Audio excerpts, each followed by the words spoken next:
Welcome to Vigorous Training. I'm Coach Steve. Let's talk a little bit about intensity techniques and how you can incorporate them into your workout so you can get those next level pumps. Yeah. So I talked in another video about using some of the aggression, to fuel your workouts. But that's just one method to create intensity. You can also create intensity, beyond training to failure. There's several training mechanisms you can use, like a drop set, a superset, a cluster set, a Widowmaker set, a rest pause technique, resistance bands, all that kind of stuff to create additional stimulation or a different kind of stimulation compared to doing straight sets. So straight sets, very straightforward. Straightforward straight sets. You take a working weight, you take it to failure, maybe 1 or 2 reps are assisted, beyond failure, and that's it. Yeah. Now, if you don't have a spotter, or you don't have any people around you in the gym that you trust at that day of working out, you can do a rest pause technique. Yeah. You do 8 reps, for example, with your working weight. It doesn't matter which exercise. You do 8 reps. Yeah, those are all perfectly controlled 8 reps, using a little bit of time under tension, using correct form, correct wrist tempo, and of course keeping the weight into perpetual motion, because doing 4 reps resting and then doing 2 reps resting and 2 more reps, you already use rest pause technique. Yeah, we're talking about 8 continuous reps to failure without using a spotter to push you beyond. Now you do your 8 reps, laterals for example, put the weight down, rest, maybe 10 seconds, 15 seconds, Now, Dante Trudel of Dog Crap Training, he always recommend 15 deep breaths. Yeah, you can take that as a general guideline. 1 deep breath, 2 deep breaths. You might turn to like 30 seconds of rest. Yeah, you shouldn't go over 30 seconds because I think that's enough to kind of reoxygenate the muscle cells that you're training, but not long enough to take some of the lactic acid out or reduce the hypertrophy stimulation. Yeah, because the longer you wait, you're just turning into another set. So you want to do that, let's say maximum 30-second break. Yeah, where you let go of the weight, you rest, you just let everything hang, let everything chill, and reoxygenate for another set. Now, you probably can do about half the amount of reps with the same weight. It's not a drop set, so you do the same weight. You can probably do about half the reps you did before after 30 seconds of rest. Yeah. So you do 8 reps, rest pause 30 seconds, 4 reps. You can do that again. 2 reps. Yeah. 8 reps, 30-second break, 4 reps, 30-second break, 2 reps. Now, depending on the exercise, you're probably better off doing a machine. Let's say a leg press. You don't have to rack it and put it in the pins and everything. Like a squat, for example, you have to walk out and walk back, rack it, which adds additional time and additional load, which might result in less reps or a little bit less effectiveness of the rest pause technique. So let's say you do leg press for legs, you do your 8 reps, you rack it, put your feet down, kind of relax, catch a breather, unrack the weight again, 4 reps, 30-second reps, 2 reps. Yeah, you might be able to get 3 reps at the last one, or only 1 rep, depends on how fatigued you are, how many calories you're eating. That's a rest pause technique. It works great. I would only do two sets like that per workout, because it's quite intense, and you still need to recover from this quote-unquote abuse, because now you're taking a straight set, and then now you're saying, F you, I'm going to do half the amount of reps, and then half the amount of reps on top of that. So you turn 8 rep straight set into a 14 rep set using rest pause because you're using the same weight. Yeah, it's not a drop set, it's the same weight. Now on the other side of that, you can do a drop set where you aim for the same amount of reps as before. So let's say you do 8 plates on the leg press times 8 reps. Take the weight off, take your 30-second rest. You probably get away with about 60% of the max of the weight that you did. So let's say you do 8 plates, you will bring it down to 5 plates. It's about 60%. You do 8 reps again. And the whole goal is to get the same amount of reps with reduced weights as the working weight you did before. So you do 8 plates, 8 reps, you reduce it to 5 or 4 plates, 50, 60%. You aim for 8 reps again. You can do that again, but honestly, I don't feel that it's that productive. Don't do this on a ketogenic diet. Yeah, you're burning too much protein inside the muscle. Yeah, when you're on a ketogenic, that's why I don't do it. I'm usually on a ketogenic diet. On a ketogenic diet, you have limited energy for a set available. That's why we usually reduce the rep range to like 4 to 6 or 6 to 8, Whereas in the off season with plenty of carbs, you can easily do 8, 10, 12 reps per set because you have so much glycogen in the muscle, and that's not there on a ketogenic diet. Then you only burn fat and maybe even a little bit of muscle protein if you extend those sets too long with a rest pause technique or a drop set. Yeah, you have limited energy available for a set. You try to maximize the load for the limited amount of reps that you have energy for. Yeah, that's why usually the weights are a little bit higher. Sodium intake sky high, of course, and then the reps are going to be lower because you have limited energy production. So I would only do a rest pause technique or drop sets when you're eating a decent amount of carbohydrates or in a calorie surplus, at least when you're doing a ketogenic diet, because the energy consumption is going to be tremendously higher compared to doing straight sets. Yeah, so that's rest pause technique and drop sets. Yeah, you can even do a triple drop set. Works pretty well for arms for some people in the off season. You do your cable curls,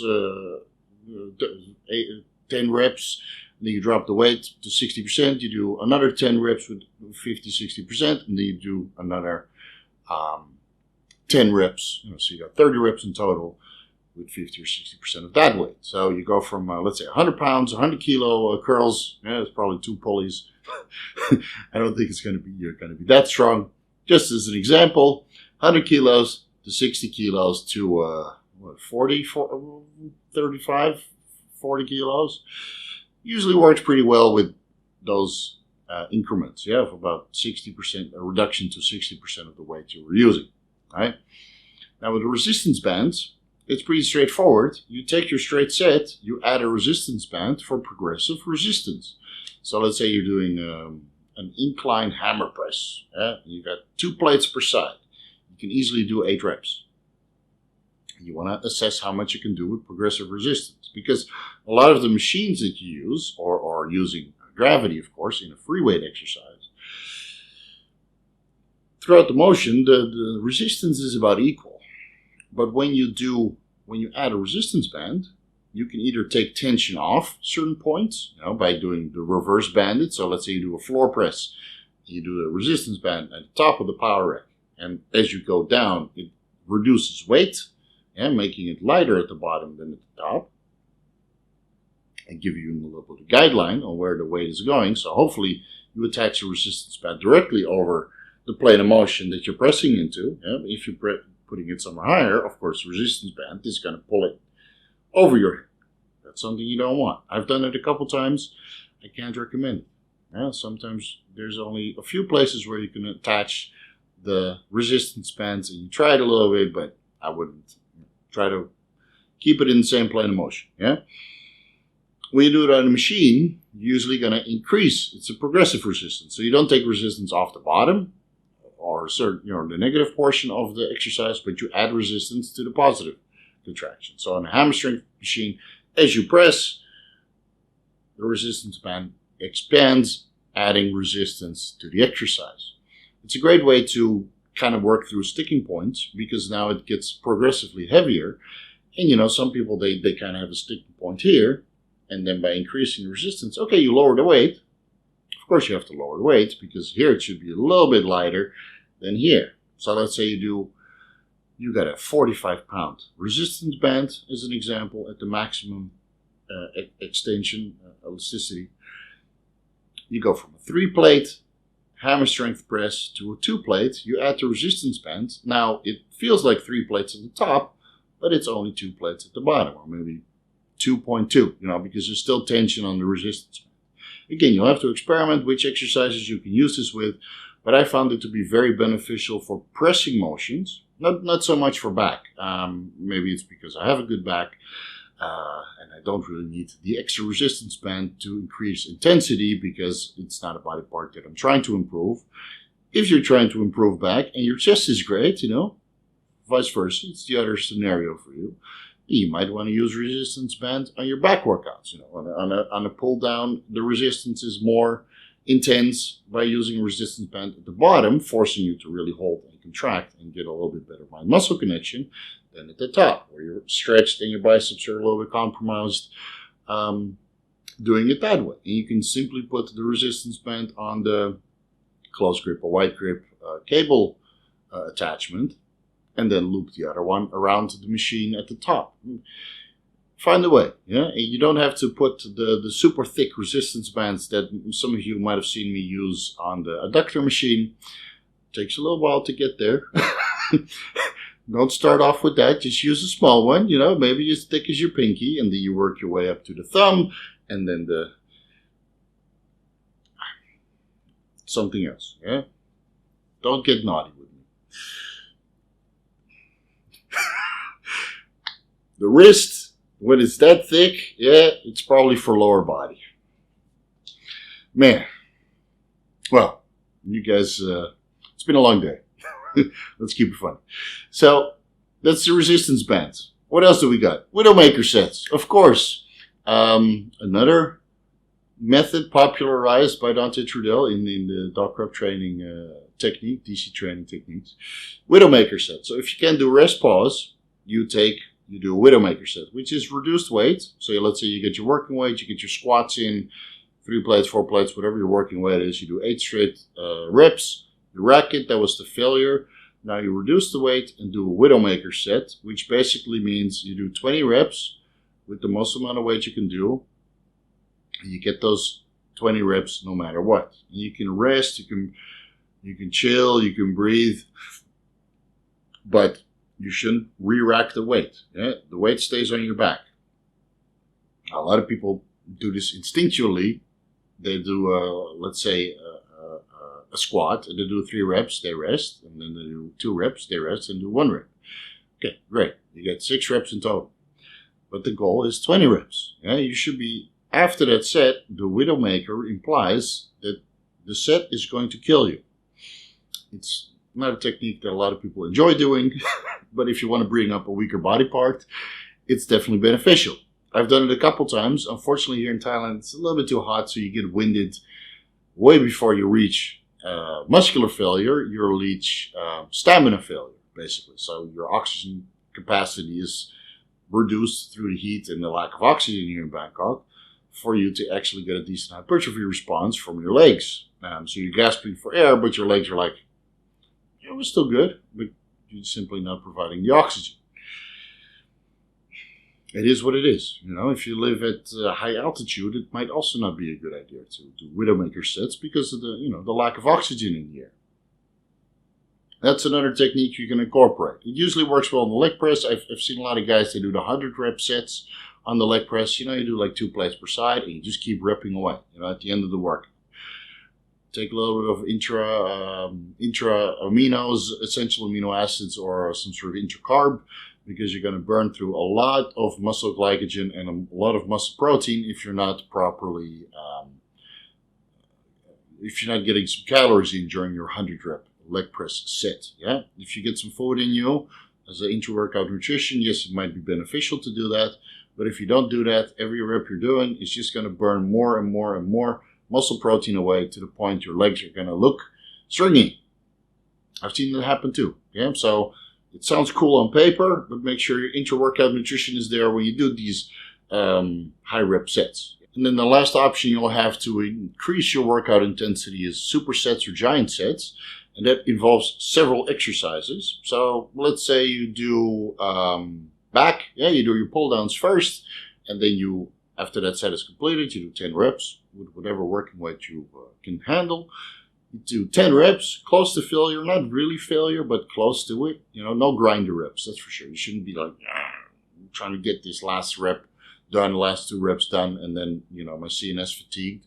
Don't do those. You just do straight reps, good time under tension, good momentum, not too much momentum, good motion, and of course, doing that doing those in perpetual succession.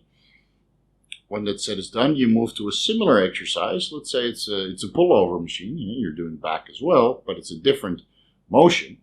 So instead of doing a pull, now you do a pullover, right?